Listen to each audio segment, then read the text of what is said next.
देश के विकास में मजदूरों की अहम भूमिका, लेकिन हादसे के बाद परिवार क्यों बेबस। कर्नाटक ग्रेनाइट खदान हादसे में जान गंवाने वाले भुवनेश्वर सिंह के परिजनों को अब भी सहायता का इंतजार। अनूपपुर, देश के विकास की नींव रखने वाले लाखों प्रवासी मजदूर बेहतर रोजगार की तलाश में अपने घर परिवार से दूर दूसरे राज्यों में काम करने जाते हैं, लेकिन जब कार्यस्थल पर किसी हादसे में उनकी जान चली जाती है तो उनके पीछे छूटे परिवार के सामने जीवनयापन का गंभीर संकट खड़ा हो जाता है। अनूपपुर जिले के निवासी भुवनेश्वर सिंह भी अपने परिवार की रोजी रोटी के लिए कर्नाटक के एक ग्रेनाइट खदान में मजदूरी करने गए थे।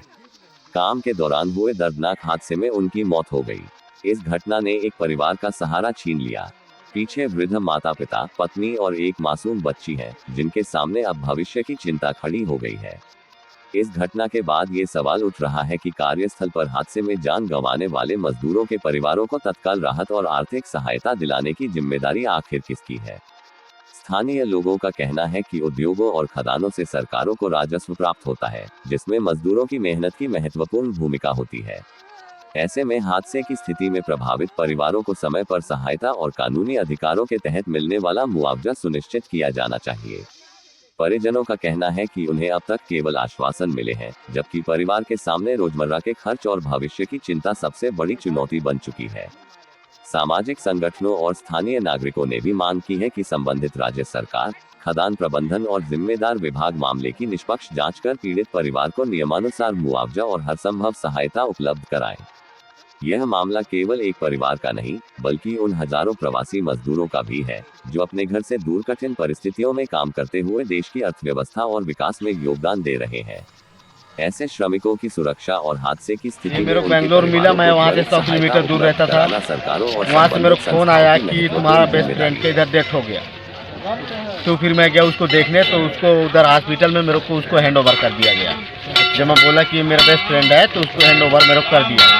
वहाँ कौन सी कंपनी में काम कर रहा था? वो कावेरी कंपनी, मैं सुना हूँ, मैं नहीं जानता कौन सा कंफर्म मेरे को मालूम नहीं है, लेकिन न्यूज में आया कावेरी कंपनी है बोलते। तो वहाँ के शासन की तरफ से या कंपनी की तरफ से परिजन को कुछ फायदा मिला?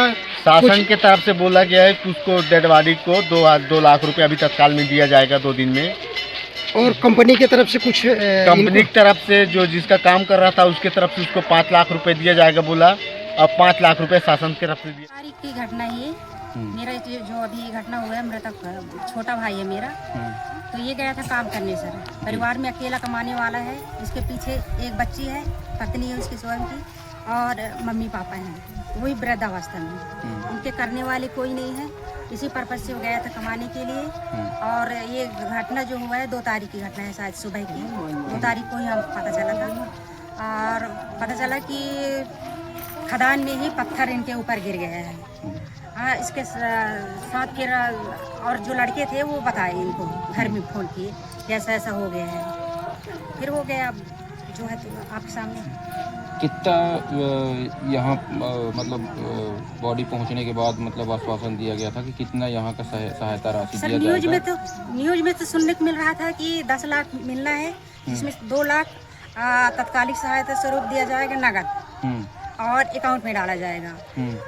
तो वो तो पैसे तो आए नहीं, बॉडी तो आई है चौथे दिन में। और दूसरी बात, मृतक का मृत्यु प्रमाण पत्र भी नहीं आया है। अच्छा, तो ये सब समस्या तो होगी आगे चल। क्या मांग है आप लोगों का? जो आश्वासन दिया गया है पूरी हो जी, ताकि वो। कितने उनके परिवार के कितने सदस्य हैं? परिवार में 4 ही सदस्य हैं सर। अच्छा, 4 लोगों का ये अकेले ही भरण पोषण करते हैं? जी अकेले। मतलब परिवार में घर में कमाने वाले कोई हैं? कोई नहीं है सर, वो अकेला लड़का था। अच्छा, चलिए ठीक। जो जानकारी है, 2 तारीख को ये घटना हुई थी बेंगलोर में, कर्नाटक में। ये काम करने गया था और इसके साथ बहुत सारे श्रमिक गए थे, जिनमें ऐसी न्यूज़ के माध्यम से और जो वहाँ लोग रहते थे, खास करके वहाँ एक रमेश कुमार पिता श्री राम पनिका, जो निवासी सिंघौरा, उसने घटना के तत्काल बाद, मतलब लगभग 15 मिनट बाद वो गांव को सूचना कर दिया, यहाँ गांव को, परिवार के लोगों को, कि ऐसी ऐसी घटना हुई है। उसके बाद पेपरों में भी और फेसबुक में भी कई जगह चलने लगा। इसके बाद जो प्रक्रिया, अभी 2 तारीख की घटना है और वेरिफिकेशन में प्रशासन ने पर्याप्त सहयोग किया है, और इसके बाद प्रशासन की ओर से ही उसको विमान के द्वारा रायपुर तक लाया गया। कल वो रायपुर पहुंचा है और रात्रि में जो है बाई कार मतलब जो एम्बुलेंस है उससे उसको यहाँ पहुंचाया गया। और अभी तक जो जानकारी है, यहाँ एसडीएम साहब भी आए थे, तहसीलदार साहब भी आए थे, उनका कहना है कि सरकार की ओर से जो भी मध्य प्रदेश सरकार की ओर से योजना है, कलेक्टर साहब भी आश्वस्त किए हैं। हम लोग कई स्तर से सांसद से भी बात किए हैं, विधायक जी से भी बात किए हैं, अपने आदिवासी आयोग के अध्यक्ष जी से बात की है। सबका कहना है कि मध्य प्रदेश सरकार की जितनी योजना है उसका सबका लाभ इनको दिलाया जाएगा। और अभी एक और बात अपन है कि जो सरकार की योजनाओं का लाभ तो मिलेगा, लेकिन उसके भविष्य के लिए उनके जो बच्चे हैं, उनके जो वृद्ध माता पिता हैं, उनकी जो पत्नी हैं, उनको एडिशनल और क्या मिल सकता है जो श्रम कानून के अंतर्गत होगा।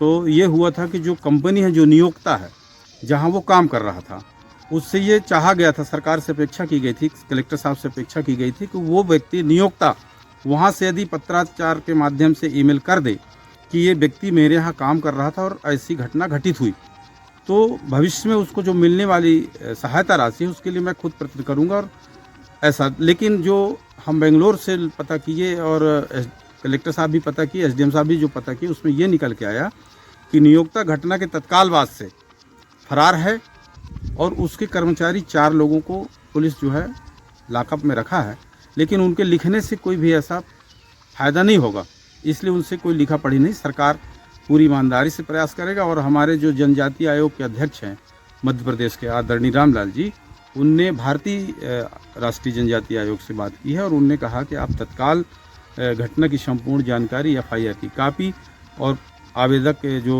परिजन हैं उनकी ओर से आप डलवा दीजिए और इसको बाकायदा उनका सहयोग होगा। ठीक, जैसे कि ये बता रहे हैं कि कर्नाटक में आप जैसे बताए कि घटना हुआ, कर्नाटक सरकार इस पर क्या? अब वो जो व्यक्ति रमेश पनका हमारे यहाँ उसकी डेथ बॉडी लेकर आया था, वो चूंकि हमारा लोकल निवासी है, वो पहचानता था और इसीलिए भरपूर जितना उससे मदद किया। उसने ये कहा कि कंपनी मालिक के द्वारा सिर्फ 5 लाख रुपया देने की बात कही गई है। 2 लाख रुपया यहाँ पहुँचने के बाद वो उनके खाते में भेजेगा, अकाउंट नंबर में भेज रहा हूँ। 3 लाख 10वीं के पहले भेजेगा और कर्नाटक सरकार 5 लाख रुपये देगी जी। मध्य प्रदेश सरकार इस पर? मध्य प्रदेश सरकार की जो जानकारी आई और जो कलेक्टर साहब ने आश्वस्त किया है कि 50,000 रेड क्रॉस से हम अभी दे देंगे और जो संबल योजना का है वो मिलेगा और एडिशनल जितना हो सकेगा उसको अधिक से अधिक उस परिवार को लाभान्वित करने का प्रयास करेंगे। आपका शुभ नाम? मेरा नाम विजय सिंह राठौर, मैं उनका पड़ोसी हूँ। ये मेरा मतलब गृहग्राम है, मेरे पड़ोस में है। मैं तो बचपन से उसको जानता हूँ। उसका उम्र जो है 1989 में उसका जन्म हुआ था। वो मेरी बेटी से 1 साल बड़ा रहा और मेरा पड़ोसी है, मेरा घर का ही सदस्य है, इसलिए बखूबी जानता हूँ। धन्यवाद।